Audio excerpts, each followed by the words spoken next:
Bago pa umigting ang pagpapaingay, 188 na ang firework-related injuries ayon sa Health Department.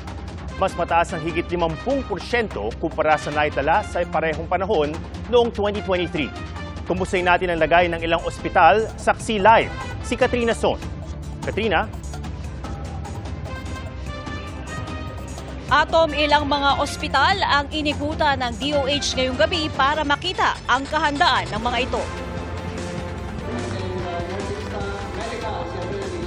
Una sa mga inikutan ng DOH ngayong gabi ang Jose R. Reyes Memorial Medical Center. Ito'y para makita raw ng DOH ang bilang ng mga biktima ng paputok.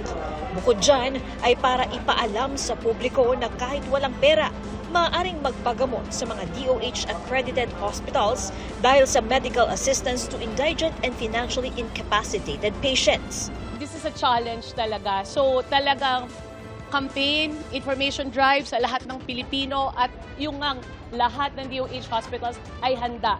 Dahil ito yung mga bagay na beyond our control dahil most of the patients are passive. So ibig sabihin hindi nagkataon. So aksidente talaga and we want everybody to be tulong-tulong. Isang challenge daw ito, kaya mas pinapaigting daw nila ang information dissemination tungkol sa mga masasamang dulot ng paputok. Dito sa JRRMMC, tumaas ng 43% ang bilang ng mga naputukan kumpara noong isang taon. As of 8 p.m., umabot na sa 18 firecracker-related victims ang itinakbo dito sa JRRMMC. It's so alarming na ang mga kaso ay mostly less than 18 years old. And yun nga ang passive victim talaga. So there's really a mass siguro sa mga magulang na talagang bantayan ang mga bata. Kasi nga, ang most involved part ng katawan ng biktima ay mata. Nangunguna sa mga dahilan ng firecracker injury ay ang King Kong at 5-star. Inaasahan pa raw nila na madaragdagan pa ang mga biktima ng paputok pagsapit ng hating gabi.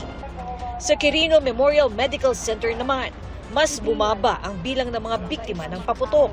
Sa buwan ng Disyembre, isa pa lang ang naitalang kaso at dahil sa kwitis. Buong-buo yung pwersa ng mga residente, ng mga consultants natin dito sa Quirino sa paghahanda at sa katunayan naka-code white kami.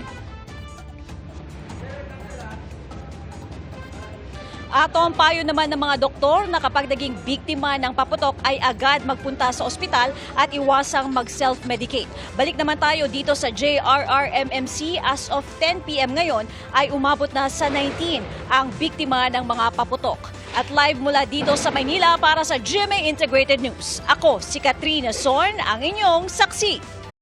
Mga kapuso, maging una sa saksi. Mag-subscribe sa GMA Integrated News sa YouTube para sa iba't ibang balita.